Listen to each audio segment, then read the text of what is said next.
Islamic State recruits are loose in Toronto. Three Toronto girls of Somali background wanted to join the terrorists. They went overseas. Now they came back, but now they're home and free. Their parents tipped off the RCMP, who arranged for these three girls to be returned to Toronto. But instead of arresting or charging them, the RCMP simply sent them back into the community. Sun News contributor Tarek Fada joins us with more. Tell us about these girls. What girl, like we think of terrorists, they're almost always men, you know, hotheads or you know, young men can want to go and have some adventure. But young women, especially in Islam. Look, this is how it works. You're young, you're told by your parents, you're not going to go to the prom, no dates, no boyfriends, we're going to wrap you up. Mm-hmm. And then the same parents are giving them literature to read that says, not only can they go and date, they can have sex with anyone they want. What literature would that be? Sharia. I mean, what Sharia law says they can date and have sex with anyone they want? Because of the laws of temporary marriage. Now, that's the laws of temporary marriage. That is a legal device by which you can have an Islamically kosher, halal relationship with a prostitute. Am I right? But it's not called a prostitute. No, marriage in Islam is a contract between two people witnessed by. It's not even a religious ritual. So you go, and this is what Saudis do with women who sell their trade. You arrange for a wedding contract for 1 hour, and that's kosher. Halal. Halal, yeah. So these three girls, they've been said you can't go on a prom, you can't go on a date, you certainly can't kiss a boy. You can sleep with other men. But if you go over there, this Sharia document makes it halal. I shouldn't say kosher because that's a different religion. It's okay. It's halal to be to sexually service the jihad. So you got 31,000 Islamic State terrorists. Yes.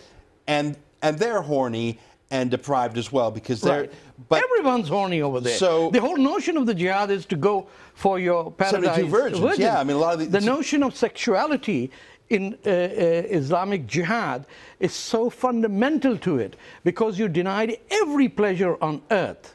So you want to die in glory, so you get the 72 virgins up in heaven. But what these girls found is that Sharia loophole that allows them to have sex now in temporary marriages, and so they're getting their sexual gratification, but they also can say, well, the Sharia law says I'm doing it in the service of the Quran. Not only that, they end up as the Che Guevaras, the Layla Khalids. Yeah, so they can have photographs with an AK-47. You know, it's almost like those 5-year-old kids they've used in a feminist video using the F-bomb all the time. There's a macho-ness to this. So it's an adventure for girls who are cooped up in their parents' house. Go to Syria and have an adventure. It's guerrilla tourism. We've seen it in Austria. I know there was 2 girls from Austria. In England, the Tunisians. There are thousands of Tunisian girls that have come back pregnant, ruined their lives. The parents are appalled. It's weird that girls would volunteer to basically be prostitutes. Like, it's not like these are binding, long-term, loving relationships. No. But, I mean, a lot of these guys are getting blown up there too anyways. Yeah. But what is very dangerous is that these girls also wanted to go and kill. You won't go there till you hate Canada. You won't take that step as a 15 to an 18-year-old, 2 sisters. Going to Cairo, somebody must have met them there. Arranged with the 3rd girl. They flew over to Turkey. The parents finally realized that all the Sharia they've been teaching the teenage girls of how to wrap themselves, how to cover themselves, how to consider the rest of Canada as evil. You know, it came home. But instead of arresting them for intentions to wage war against Canada. And that's the criminal code. And an 18-year-old, why don't even we know their names? There's no young offender provision. They're 18. It doesn't end there.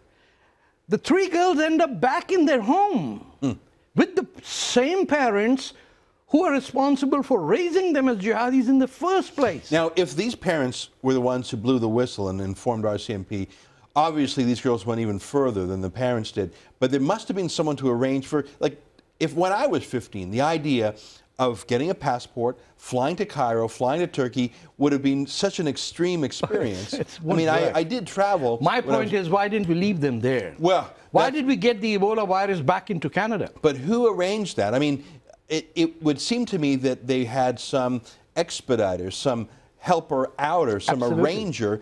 I don't know if that was at the mosque here in Toronto, if it was someone they were communicating with from the United States. Somebody paid thousands of dollars for these three to buy airfare to Cairo. Yeah, that's Somebody not a had small the money thing for them to stay there. There is multiple levels. You do realize the American Somali who went to Cairo with his Canadian wife, and the wife then came back over here. She realized what was going on, and he died in Somalia fighting for Al-Shabaab. There are multiple issues here. My main problem is this. The RCMP doesn't arrest them. Number two, the journalists, after giving the news story, clamped down. The mayoral candidates refused to even answer the question, are you worried that 3 ISIS recruits are living in Toronto? Sure. Mayor Ford doesn't want to talk about it. City councillors don't want to. They all want to talk about Ottawa because there are no voters involved. Yeah. It's a disgraceful conduct. It's incredible. Well, I'm glad you're talking about it on our show. Tarek, thanks for being here today.